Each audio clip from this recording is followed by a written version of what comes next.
बिस्मिल्लाहिर्रहमानिर्रहीम। अस्सलाम वालेकुम नाज़रीन, आप यूट्यूब चैनल देख रहे हैं। मैं इमरान खान हूँ। अमेरिका में सोशल मीडिया के अलावा अगर कोई मीडिया डोनाल्ड ट्रंप का पसंदीदा है या जो मीडिया डोनाल्ड ट्रंप को सपोर्ट करता है या एक्चुअली उसे रिपब्लिकन्स का मीडिया कहते हैं, वो फॉक्स न्यूज़ है। यानी बीबीसी, नॉर्मली CNN ये चले जाते हैं डेमोक्रेट्स के साथ, तो इनकी वजह से बाकी मीडिया भी वहाँ जाता है। लेकिन जो फॉक्स न्यूज़ है वो डेमोक्रेट्स के बजाय रिपब्लिकन्स की तरफ उनका फोकस होता है। रिपब्लिकन्स उन्हें पसंद करते हैं और डोनाल्ड ट्रंप के साथ भी काफ़ी ज़्यादा इस मीडिया के ताल्लुकात ठीक रहते हैं। अब फॉक्स न्यूज़ के ऊपर एक इमरान खान साहब का आर्टिकल छपा है। ना सिर्फ ये एक आर्टिकल है बल्कि इसके अंदर कुछ तजिया भी है, कुछ चीज़ें उन्होंने अपनी तरफ से शामिल की हैं, कुछ उन्होंने यहाँ इस्लामाबाद रावलपिंडी में लोगों से बातचीत की है और कुछ उन्होंने पाकिस्तान तहरीक इंसाफ के लोगों से और हुकूमती लोगों से भी बातचीत की है। इमरान खान साहब को भी सवालात भिजवाए, उनके जवाब भी उनके पास आए हैं। अब ये जो इंटरव्यू इस हवाले से कुछ चीज़ें मैं आपके सामने रखता हूँ। जो इसकी हेडलाइन है वो ये कह रही है कि डोनाल्ड ट्रंप और इमरान खान दोनों के हालात एक जैसे हैं, यानी उन्होंने एक जैसी चीज़ों का सामना किया है। बेसिक जो इसकी बेस लाइन है इस पूरे आर्टिकल की वो ये है कि इमरान खान और डोनाल्ड ट्रंप दोनों एक जैसे हालात का सामना कर रहे हैं। वो अमेरिका में उन्होंने किया, वो इक़्तिदार में आ गए, 4 साल तक उन्होंने सामना किया। इमरान खान साहब को लगभग 3 साल होने वाले हैं, वो इन हालात का सामना कर रहे हैं। और इमरान खान से भी इलेक्शन चोरी किया गया है, वहाँ डोनाल्ड ट्रंप कहते हैं उनसे भी चोरी किया गया था। इधर भी मुकदमे बने, उधर भी बने, लेकिन यहाँ की एस्टेब्लिशमेंट ज़रा डिफरेंट किस्म की, उन्होंने पूरा इलेक्शन ही खा लिया, वहाँ पे इलेक्शन नहीं खा सके और डोनाल्ड ट्रंप वापस आ गया। अब जो आर्टिकल है वो मैं आपको पढ़ के सुनाता हूँ कुछ चीज़ें उसकी जो अहम है। पाकिस्तान के साबिक वज़ीर-ए-आज़म इमरान खान, जिन्हें गुज़िश्ता माह बदउनवानी के इल्ज़ाम में जेल भेज दिया गया था, ये मैं आपको उर्दू में ट्रांसलेट करके बता रहा हूँ। उनके हामियों की जानिब से सदर ट्रंप के साथ इमरान खान साहब का मुवाजना किया जाता है और ये कहते हैं कि पाकिस्तानी हुकाम ने इमरान खान साहब के ऊपर जुल्म किया है। इस्टेब्लिशमेंट या हुकाम, आप उसका कोई भी तर्जुमा कर लें। अच्छा, बहुत से लोगों ने इस सूरत हाल को डोनाल्ड ट्रंप के साथ जोड़ा है और इंतहाई मकबूल साबिक वज़ीर-ए-आज़म को जेल में डालने का इल्ज़ाम हुकूमत पर लगाया। और इस वक्त जो खान साहब की हालत है, जो सूरत हाल से वो गुजर रहे हैं, वहाँ पे ट्रंप गुजर रहे थे। उन्होंने कहा जी, जो ट्रंप के मुशीर रिचर्ड ग्रैनल ने भी इस सारी सूरत हाल को उजागर किया और गुज़िश्ता साल के आखिर में उन्होंने सोशल मीडिया पर ट्वीट भी किया कि इमरान खान साहब को आज़ाद किया जाए। अब उन्होंने आगे केस का जिक्र किया कि इमरान खान साहब को और उनकी अहलिया को हाल ही में 14 साल और 7 साल की कैद सुनाई गई है। अल-कादर ट्रस्ट के ज़रिए से रिश्वत का इल्ज़ाम लगाया गया उनके ऊपर और ये कहा गया खान साहब हुकूमत में थे तब ये कायम हुआ था। और इमरान खान ने कहा लेकिन कि मैं मासूम हूँ इस केस के अंदर, और ख़ुसूसी जो तौर पे इमरान खान साहब के हवाले से जो इन्फॉर्मेशन, जो सवालात गए, फिर उसके जवाब में जो जवाब है वो उसका हवाला देते हुए बता रहे हैं कि इमरान खान साहब ने इसको विच हंटिंग करार दिया है। और उन्होंने कहा ये उन 100 से ज़्यादा मुकदमात में से एक मुकदमा है जो मेरे ऊपर बनाए गए हैं। लगभग 250 मुकदमात का इमरान खान साहब जिक्र करते हैं उन पर बनाए गए।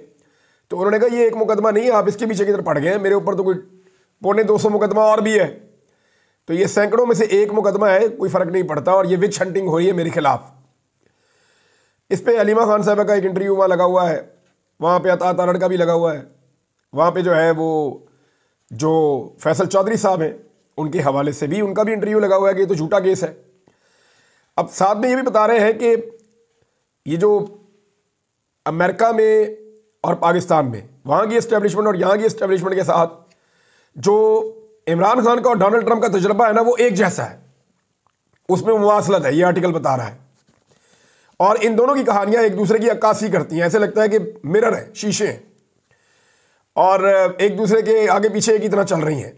आर्टिकल में लिखा है कि एक तरफ डोनाल्ड ट्रंप एक पॉलिसी लेकर आया, मेक अमेरिका ग्रेट अगेन, जबकि यहाँ पाकिस्तान तहरीक इंसाफ का इमरान खान लेकर आया नया पाकिस्तान, अपना विजन। और दोनों तरफ लोगों ने को मुतहर्रिक किया इन्होंने बहुत ज़्यादा। और दोनों में एक और चीज़ कॉमन जो ये आर्टिकल लिख रहा है वो ये लिख रहा है कि डोनाल्ड ट्रंप और इमरान में एक और चीज़ कॉमन ये है कि इन्होंने जो सियासी अशराफिया है उसको टारगेट किया और उसको तकरीबन ख़त्म किया। और दूसरी तरफ उन्होंने तवज्जो दी जो एक एवरेज दर्जे का आम आदमी है पाकिस्तान का, इमरान खान ने यहाँ उसको तवज्जो दी और डोनाल्ड ट्रंप ने भी वहाँ पर आम आदमी को मुतासर किया और जो एक पॉलिटिकल अशराफिया है उसके लिए रास्ता उन्होंने रोका डोनाल्ड ट्रंप ने। इमरान खान ने भी यहाँ पे यही किया। फिर ये आगे तजिया लेते हुए लिख रहे हैं, मुख्तलिफ जगहों से इन्होंने इंटरव्यूज़ भी लिए और उसमें ये बता रहे हैं कि इमरान खान तमाम नस्ली ग्रोहों और मजहबी फ़िरक़ों के बहुत सारे जितने भी अलग अलग हुजूम है या जितने भी गिरोहबंदी है या फ़िरक़ाबंदी है, चाहे वो मजहबी ग्रोह हैं चाहे वो तबकात हैं, वो कह रहे हैं जी हमने देखा कि इमरान खान से ज़्यादा हजूम किसी के साथ नहीं है। हमने कभी कोई ऐसा लीडर नहीं देखा जिसकी इतनी निचली सतह तक हमायत हो, यानी वो इतनी जड़ें उसकी गहरी हो गई हैं अवाम के अंदर के हर तरफ उसकी जड़ें। आम आदमी चाहे वो एक दुकानदार है, चाहे वो एक ताजर है, चाहे वो एक मजदूर है, चाहे वो एक किसान है, वो इमरान खान के साथ जुड़ गया है पाकिस्तान में। और ये ऐसा पहली दफ़ा हो रहा है, ये भी वहाँ पे क्लेम आर्टिकल के अंदर आया और यही इसकी खूबसूरती है। और साथ इस उम्मीद का भी इजहार किया गया है कि इमरान खान इक़्तिदार में वापस आएगा तो मुल्क को बेहतर बना देगा। अच्छा, पाकिस्तान की हंगामा खेज सियासत में बाज़ तजियाकारों ने यह देखा कि नॉर्मली पाकिस्तान में जो हुक्मरानी की कुंजी होती है वो अल्लाह, फ़ौज और अमेरिका के पास, वो AAA कहते थे ना, अल्लाह, आर्मी एंड अमेरिका। तो ये जो चाबी है इक़्तिदार की, ये यहाँ पे होती है पाकिस्तान के अंदर नॉर्मली। तो ट्रंप के दफ्तर में वापस आने के बाद पाकिस्तान के अंदर ये उम्मीद पैदा हो चुकी है कि अब इमरान खान साहब की रिहाई पर मजबूर हो जाएगी पाकिस्तान की एस्टेब्लिशमेंट। ट्रंप और इमरान खान के दरमियान दोस्ताना ताल्लुकात हैं। ट्रंप ने डेवस में 2020 के एक फोरम में इमरान खान को कहा कि ये मेरा बहुत अच्छा दोस्त है, और इसके बाद उन्होंने कहा इन दोनों की पहली मुलाकात जुलाई 2019 में वाशिंगटन में हुई थी, जिसे उस वक्त अमेरिका और पाकिस्तान के ताल्लुकात की बहाली समझा जा रहा था। फिर इसके बाद उन्होंने कहा जी कि ट्रंप के जीतने के बाद भी रिचर्ड ग्रैनल ने एक्स के ऊपर लिखा वॉच पाकिस्तान, और साथ ये भी उन्होंने लिखा कि बिल्कुल जैसे डोनाल्ड ट्रंप के साथ हुआ, ट्रंप जैसा लीडर झूठे इल्ज़ामात के तहत वहाँ पे भी जेल में है। अब लोग जो है वो अमेरिका में आने वाली तब्दीली के बाद जोर दे रहे हैं कि बाकी दुनिया के अंदर भी सियासी मुकदमात और मुदाखलतें जो हैं उनको बंद किया जाए। इमरान खान साहब के हवाले से कुछ स्टेटमेंट्स हैं, क्योंकि ये मैं इसीलिए इसको कह रहा था कि इमरान खान ने एक इंटरव्यू दिया है, तो उसमें जो इमरान खान वाला हिस्सा है वो मैं आपके सामने रखता हूँ। वो तो वैसे आर्टिकल बहुत लंबा है, लेकिन उसका एक हिस्सा मैं आपके सामने रख देता हूँ। इमरान खान ने कहा कि मेरी ख्वाहिश है और मैं ये नतीजा अखज़ कर चुका हूँ कि हमें लोगों से मदद लेने और कर्ज वगैरह मांगने के बजाय खुद कफ़ालत पे तवज्जो करनी होगी मरकूज़, और पायदार माशी तरक्की इस्तवार करने के लिए अपनी पाकिस्तान की जो सलाहियतें हैं उनसे फ़ायदा उठाना पड़ेगा। हमारे पास 25 करोड़ की आबादी है और ये एक बहुत बड़ी स्ट्रेंथ है हमारी। फिर उन्होंने कहा कि जो चीज़ें हमारे पास बेहतर हैं उन चीज़ों को हम आलमी सतह पे उजागर कर सकते हैं, सामने ला सकते हैं, नए मौके पैदा कर सकते हैं, वसाइल पैदा कर सकते हैं, तिजारत को बढ़ा सकते हैं, सरमायाकारी के लिए हमारे पास बहुत कुछ है, अफरादी कुव्वत हमारे पास बहुत ज़बरदस्त है, और हमारे यहाँ पे मादनियात हैं, बहुत सारे वसाइल हैं। तो इमरान खान साहब ने कहा कि हम बैनुल अक़वामी जितने भी शराकतदार हैं उनको और अपने लोकल लोगों को यकसा फ़ायदा पहुँचा सकते हैं पॉलिसीज़ को बेहतर करते हुए। तो मांगने से तो कौम नहीं बनेगी, ये इमरान खान साहब पहले भी कहते रहे कि इस वक्त मेरी कौम के साथ क्या हो रहा है, और उसके लिए वो जिम्मेदार उन कुव्वतों को समझते हैं जो ये कर रही हैं। फिर इमरान खान साहब ने कहा मुझे पुख्ता यकीन है कि सच्चाई और इंसाफ और जब तक मेरी सांस है मैं इस मकसद के लिए और आवाम की ख्वाहिशात की अक्कासी करने वाले पाकिस्तान के लिए लड़ता रहूँगा। यानी मैं बेहतर पाकिस्तान के लिए, जहाँ पे लोगों की बात मानी जाए, उस पाकिस्तान के लिए मैं लड़ता रहूँगा, इमरान खान साहब ने कहा। अच्छा, एक चीज़ मैं आपको, क्योंकि ये अमेरिका से आर्टिकल है, इसका इम्पैक्ट होगा रिपब्लिकन्स के ऊपर, और क्योंकि डोनाल्ड ट्रंप का ही ये समझा जाता है कि उनका पसंदीदा मीडिया है, तो मे बी इसके आर्टिकल का इम्पैक्ट हो अमेरिका में। पहले तो होता रहा है, बहरहाल बाकी बाद में देखते हैं। अब यहाँ मैं आपके साथ एक खबर और शेयर करना चाहता हूँ। ये सीनियर सहाफ़ी जुनैद सलीम साहब ने यह खबर दी है। उनका ये कहना है कि नकवी साहब चाहते थे, ये जो मोहसिन नकवी साहब गए अमेरिका में, कि अगर वो मुलाकात हो जाए तो मुझे बहुत बड़ी फेस सेविंग मिल जाएगी। यानी वो वहाँ पे रिपब्लिकन्स की जो गवर्नमेंट है, ट्रंप इंतज़ामिया से वो मिलना चाहते थे। लेकिन जिस दिन मुलाकात होना थी उस दिन ये शर्त रख दी गई अमेरिका की जानिब से कि आम शख्सियत से मुलाकात तो हो जाएगी, लेकिन इमरान खान की रिहाई की तारीख देने की उन्होंने शर्त रख दी कि जनाब आप मुलाकात आपकी करवा देते हैं डोनाल्ड ट्रंप की जो इंतज़ामिया उसके साथ, किसी अहम वजीर से या किसी डोनाल्ड ट्रंप के करीबी साथी से मुलाकात करवा देते हैं। लेकिन अगर आपने ये मुलाकात करनी है तो फिर आपको डेट देनी पड़ेगी कि किस तारीख को आप इमरान खान साहब की रिहाई करेंगे। तो उसके बाद वो जो है चिरागों में रोशनी ना रही और फिर तिलों में तेल ना रहा, और फिर वो मुलाकात नहीं हुई। क्योंकि अभी हम पाकिस्तान से बाहर बात कर रहे हैं, तो शहबाज गिल साहब पहुंचे थे जर्मनी, वहाँ पे उनके साथ एक इशू भी हो गया था, फिर वो इटली चले गए और इटली में जो ओवरसीज पाकिस्तानी हैं उन्होंने बहुत बड़ा पावर शो किया। यानी इटली हैरान कुन तौर पे और हैरत अंगेज तौर पे बहुत बड़े बड़े इकट्ठ कर रहा है। यानी हमने ऐसा लंदन में हमने देखा, 10 डाउनिंग स्ट्रीट में बहुत बड़ा एहतजाज किया गया ओवरसीज पाकिस्तानियों की जानिब से नवंबर में, बड़ा तगड़ा एहतजाज था। इमरान खान साहब के बदतरीन मुखालिफिन जो हैं, ऐसा मीडिया जो ज़्यादा इमरान खान साहब का पसंद करने वाला नहीं है, वो मुखालफत करते हैं इमरान खान साहब की, वो भी ये कहते रहे कि जी वाकई पाकिस्तान तहरीक इंसाफ ने तारीख बनाई है 10 डाउनिंग स्ट्रीट वाले एहतजाज में। ये वहाँ पे इवन जो नवाज शरीफ साहब का हमायती मीडिया वो भी ये कह रहा था। तो अब जो है वो इटली से हैरत होती है बार बार कि वो बहुत बड़े एहतजाज वहाँ पे होते हैं, सारे पाकिस्तानी इकट्ठे हो जाते हैं, वहाँ पे उन्होंने बड़ी जहती शो की है। और एक चीज़ और है, देखिए जब इटली के अंदर इतने बड़े मुजाहरे होते हैं ना, तो वहाँ की गवर्नमेंट भी मुतहर्रिक होती है। पिछली मरतबा शहबाज गिल जब गए थे तो वहाँ की गवर्नमेंट ने इनके साथ बात भी की थी और उनके साथ एंगेजमेंट भी की थी और उन्होंने कहा था कि ये क्या ये चीज़ें आप हमें बताएं, इतनी बड़े पैमाने पर लोग क्यों बाहर निकल रहे हैं। तो इन्होंने कुछ उनको गाइडेंस दी भी थी और अभी उसके ऊपर फर्दर कुछ चीज़ें और होने वाली हैं। आने वाले दिनों में आप यूरोप से, अमेरिका से और बरतानिया से नई डेवलपमेंट्स देखेंगे जो मैंने आपको पहले बताई हुई हैं और आने वाले दिनों में ये चीज़ें तेज़ हो जाएंगी। बहरहाल बड़ा शो था इटली के अंदर पाकिस्तानियों का। तो अगर इत्तफाक और इत्तेहाद पाकिस्तान में हुआ ना, तो पाकिस्तान में 8 फरवरी को नई तारीख लिखी जा सकती है।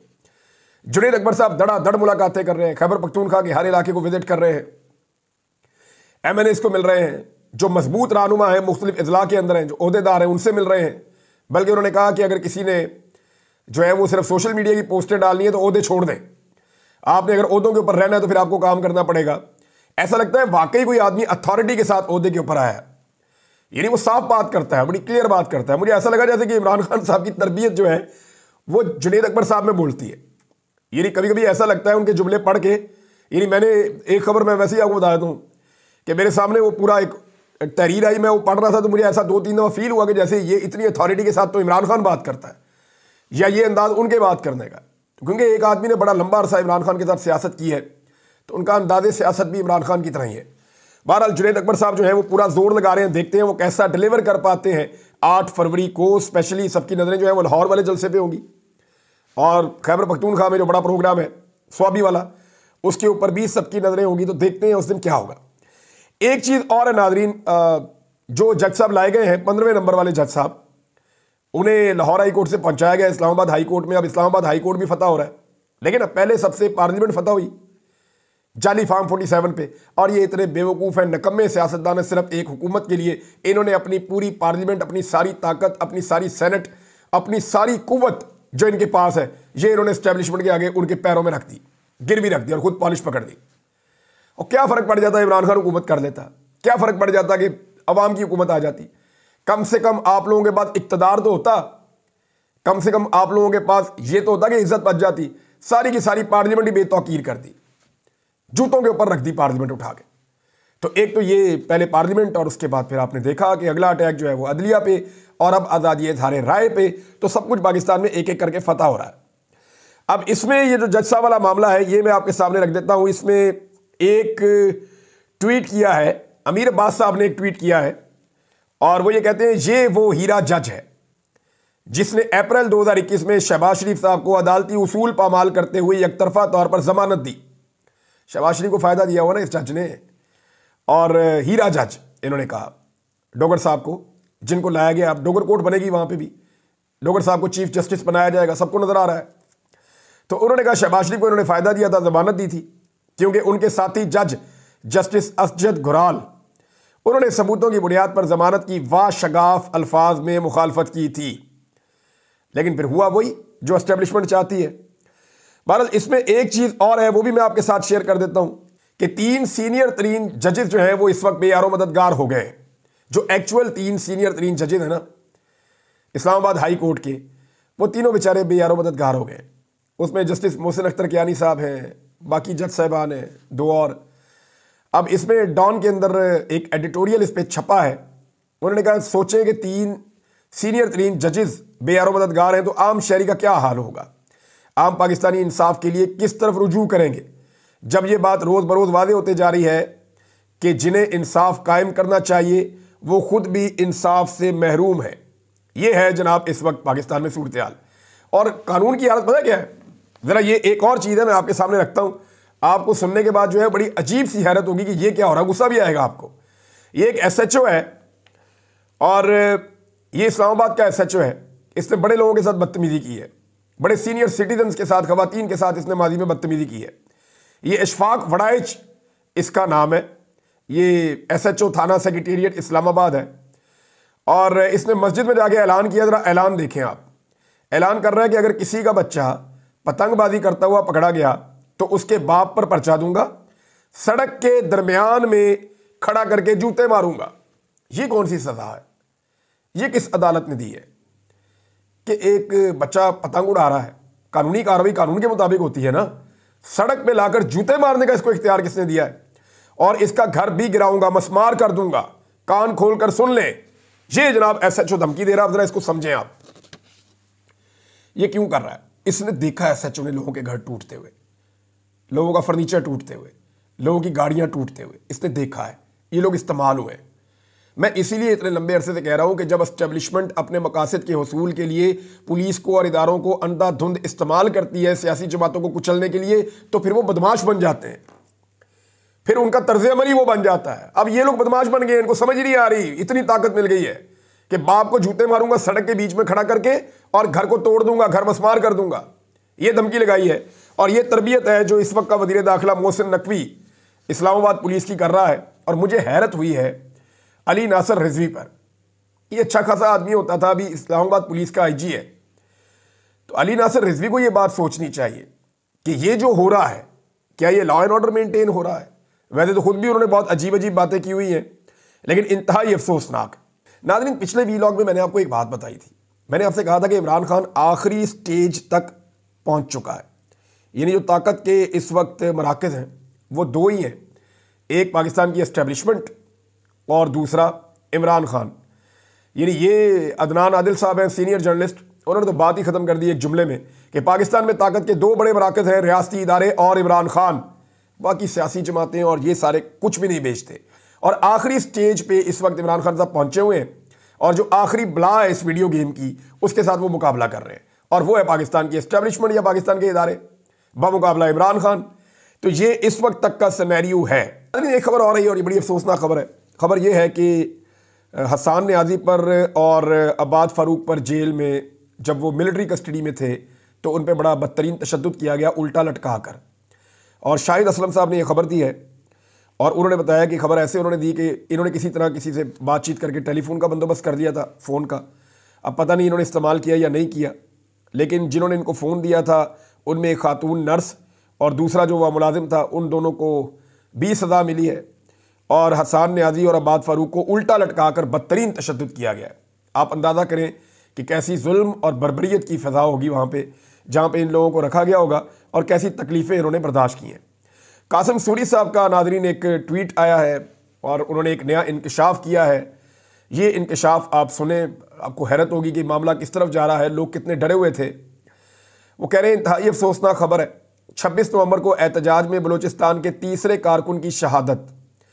ज़िला चमन से ताल्लुक़ रखने वाले शहीद हिकमतुल्लाह वल्द निज़ामुद्दीन जो कि महमूदाबाद, पश्तूनाबाद, कोयटा से पार्टी काफिला के साथ इस्लामाबाद गए थे, 26 नवंबर को उन्हें डी चौक पर रेंजर्स ने गोली मारकर शहीद कर दिया। इनके साथ जाने वाले दोस्तों ने उनके घर वालों से रब्ता किया। शहीद के घर वालों ने उनकी मैयत इस्लामाबाद में मौजूद दोस्तों की मदद से चमन लाए और रियासती फस्तायत के खौफ से शहीद हिकमतुल्लाह की खामोशी से तदफीन कर दी। उनके भाई रहमतुल्लाह ने बताया कि उन्हें पैसों के लालच है और ना ही इनके पास किसी चीज़ की कमी है। भाई की शहादत के हवाले से मालूमात फराहम करनी थी और इनका कहना था कि बलूचिस्तान ज़िला पशीन में शहीद अहमद वली की फातह पर पुलिस के छापों की वजह से उन्होंने खामोशी इख्तियार कर रखी थी ताकि मज़ीद बर्बरियत से बच सकें।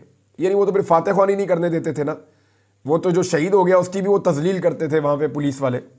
तो इस डर से उन्होंने बताया नहीं कि उनका बंदा शहीद हो गया है। उन्होंने कहा कि हिकमतुल्लाह की 11 महीने पहले शादी हुई थी। इंतहाई अफसोसनाक खबर है, 26 नवंबर को शहीद होने वाले ऐसे कितने निहत्ते बेगुनाह जवान होंगे जिनके अहले खाना अपने बच्चों की गुमशुदगी और शहादत को डर की वजह से अभी तक सामने नहीं ला सके। चले, डर ये जो है वो इस फैमिली को तो है, ये बड़ा अफसोसनाक वाक़या है। कासिम सूरी साहब ने इसको रिपोर्ट किया है। पाकिस्तान तहरीक इंसाफ को इस मामले को उठाना चाहिए, वहाँ जाकर ये सारा मामला देखना चाहिए। लेकिन सवाल एक और भी पैदा होता है कि जो लोग लापता हैं उनके हवाले से पाकिस्तान तहरीक इंसाफ को तो डर नहीं होना चाहिए ना, वो तो डाटा सामने लेकर आए, बताए। इमरान खान साहब के वादे अहकामात के बावजूद अभी तक पाकिस्तान तहरीक इंसाफ डाटा सामने नहीं लेकर आई। नाज़रीन, एक इंफॉर्मेशन और है, मैं आपके साथ शेयर करूंगा, और वो जनाब लाल टोपी वाले जो हैं एस्टेब्लिशमेंट के एक टाउट मौलवी साहब, उन्होंने बड़ा अजीबोगरीब एक मजहबी टच दे के स्टेटमेंट दे दिया। लेकिन नेक्स्ट वीलॉग में, अब तक के लिए इतना ही। अपना ख्याल रखिएगा, अपने चैनल का भी। अल्लाह हाफिज़।